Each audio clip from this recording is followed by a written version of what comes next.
जय हिंद प्यारे साथियों, हिंदी मंथन में आपका स्वागत है। समास के बारे में हम थोड़ी महत्वपूर्ण बातें समझते हैं जो कि आपकी परीक्षा में बार बार पूछी जाती हैं। तो हम समझते हैं पदों की प्रधानता के आधार पर वर्गीकरण।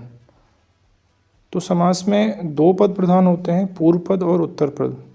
तो उनके आधार पर समास को विभाजित किया गया है। समझते हैं पूर्व पद जहाँ प्रधान होता है उस समास को अव्ययीभाव समास के नाम से जानते हैं।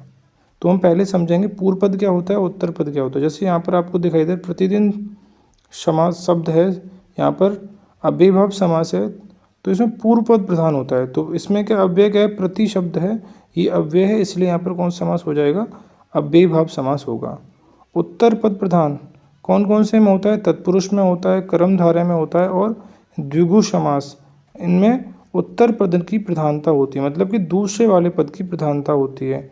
उदाहरण के तौर पर समझ सकते हैं हम, प्रयोगशाला शब्द है ना, प्रयोग के लिए शाला इसका समास विग्रह होगा। तो शाला शब्द क्या है, वहाँ पर प्रधान है, तो यह समास कौन सा होगा, तत्पुरुष समास होगा, प्रयोगशाला। दोनों पद प्रधान जहाँ पर होते हैं वहाँ पर क्या होता है, द्वंद्व समास होता है। जैसे माता और पिता, तो माता पिता शब्द है, यहाँ पर कौन सा समास होगा, द्वंद्व समास होगा, क्योंकि दोनों पदों की प्रधानता है, दोनों पद अप्रधान होते हैं। बहुब्रीहि समास में क्या होगा, दोनों पद क्या होते हैं, अप्रधान होते हैं। इसमें कोई तीसरा पद प्रधान होता है, क्या होता है, हमेशा तीसरा पद प्रधान होता है।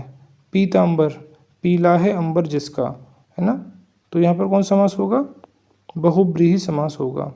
दशानन, दस हैं सिर जिसके, तो किसी तीसरे के बारे में बात हो रही है। यह हम कह सकते हैं कि ज़्यादातर भगवान के बारे में बात हो रही होती है, वहाँ पर बहुब्रीहि समास की बात हो रही होती है। आपके लिए एक प्रश्न है, आप बताएंगे यथासंभव में कौन सा समास है। चैनल को सब्सक्राइब करें और कमेंट करके बताएं कि यथासंभव में कौन सा समास है।